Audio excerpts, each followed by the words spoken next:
Halo Sobat Okebis, bersama saya yang akan menemani hari-hari Sobat semua, dengan melanjutkan cerita dari novel Ternyata Suamiku Penguasa Asia, pasti bisa membuat hari kalian semakin lebih menyenangkan nih. Nah, semakin gak sabarkan dengan kelanjutan ceritanya, yaudah yuk, sekarang kita langsung aja mulai ceritanya. Berpikir bahwa Randy telah melihat niat murninya, Putri menundukkan kepalanya dan menggigit bibirnya, ingin bersembunyi di bawah mobil untuk sementara waktu. Dia merasakan Randy menyikat rambutnya, dan dengan ringan menekan jarinya di kepalanya, seolah dia sangat serius untuk melihat apakah dia terluka atau tidak. Detik berikutnya, Putri merasa ada sesuatu yang salah. Jari-jarinya yang panjang dan ramping bergerak turun dari kepalanya ke wajahnya, jari-jarinya yang tebal bergerak di sekitar pipinya. Gerakan ujung jari Randy sangat ringan dan lembut, membuat orang lain merasa seolah-olah sedang membelai permata berkualitas tinggi. Putri begitu takut sampai napasnya berhenti, jantungnya berdegup kencang. Dia menutup matanya, tidak berani menatap Randy. Namun, sebelum Randy bisa membuat langkah selanjutnya, Putri mengedipkan matanya. Dia ingin melihat apa yang sebenarnya ingin dia lakukan. Dengan pandangan itu, Putri melihat wajah Randy yang membesar dan tampan mendekatinya, dan bibirnya yang hangat dengan lembut menempel pada bibirnya. Dia hanya menyentuhnya dengan lembut seperti capung menyentuh air, lalu melepaskannya dan berkata dengan suara seksi yang tak tertandingi, "Apa tidak apa-apa sekarang?" "Apa?" Putri tidak bisa bereaksi terhadap apa yang dia maksud, dan hanya setelah waktu yang lama dia bereaksi. Pria ini mengira bahwa dia menunggunya untuk menciumnya.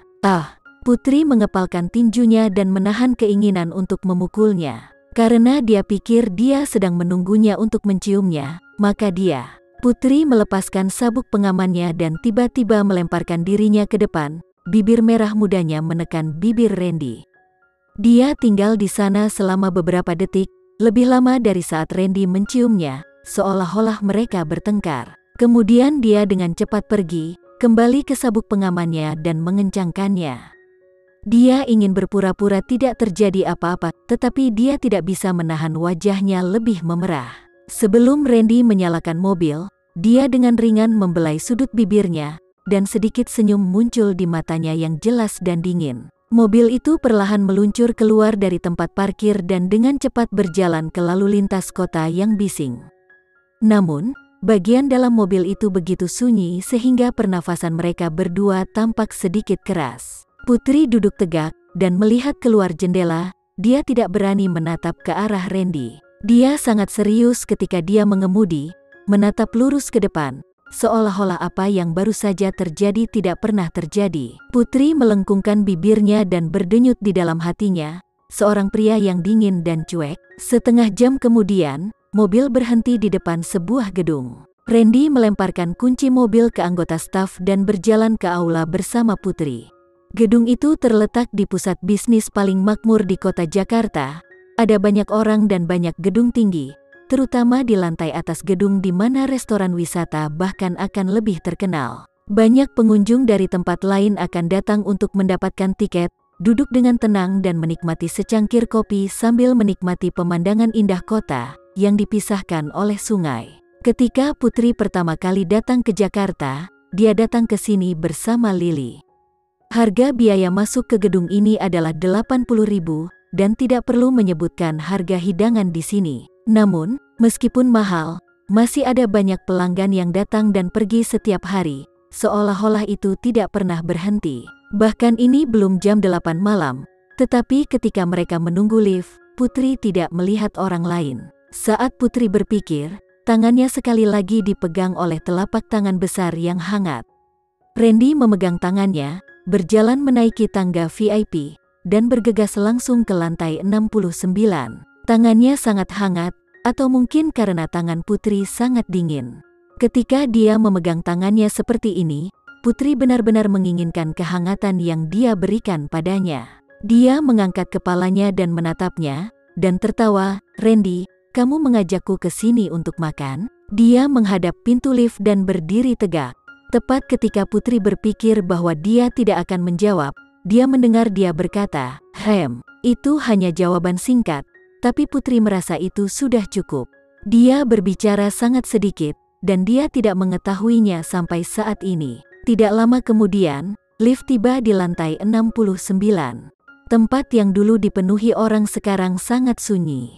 Selain anggota staf, tidak ada orang lain yang terlihat. Restoran ini dikelilingi oleh mawar dari semua warna. Di tengah ruangan, ada sebuah meja, dan di atas meja, mawar disusun dalam bentuk hati. "Pak Randy, Nyonya Randy, silakan lewat sini."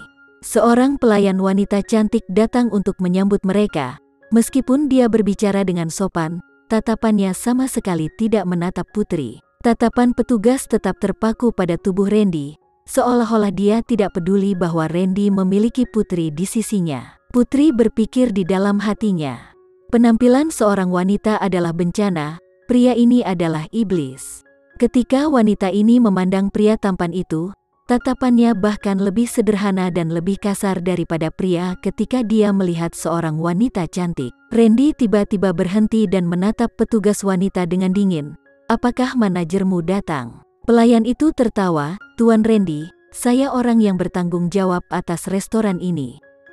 Randy mengangkat alisnya, dan berkata dengan muram, "Kita harus mengganti orang yang bertanggung jawab atas restoran ini." Senyum petugas layanan wanita langsung berubah menjadi senyuman masam, tetapi standar profesionalnya masih memaksanya untuk tersenyum, dan dia berkata, "Tuan Randy, tolong kemari. Aku akan meminta yang lain untuk datang." Setelah duduk, Putri tidak bisa menahan tawa. Randy menatapnya dengan aneh.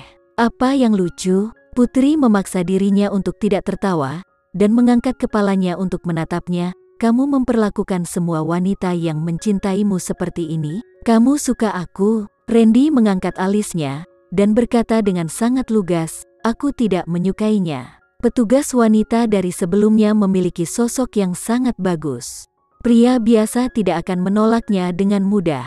Mungkin itu adalah pertama kalinya wanita itu ditolak dengan cara yang begitu jelas.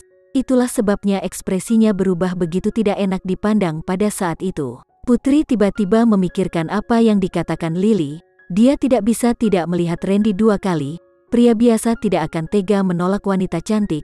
Jadi mungkinkah Randy benar-benar tidak menyukai wanita? Berpikir tentang hal itu, Putri menatap Randy dengan tatapan menyelidik sedikit. Jika dia benar-benar tidak menyukai wanita, apakah itu akan baik atau malah buruk untukku? Musik merdu dimainkan. Itu adalah lagu yang sangat akrab dan disukai oleh Putri. Mendengar itu, Putri tidak bisa membantu tetapi mendengus, alisnya sedikit terangkat, matanya bersinar dan tembus cahaya, seolah-olah dia akan melayang. Bersenandung, Putri merasakan tatapan yang sangat lembut, dan mengangkat kepalanya untuk melihat Randy yang sedang menatapnya dengan tenang. Sekian dulu ya sobat cerita hari ini, tetap nantikan cerita berikutnya dari novel ini. Eits, jangan lupa untuk like, share, komen, dan subscribe channel ini agar kita lebih bersemangat lagi untuk menceritakan novel-novel menarik lainnya. Dah ada.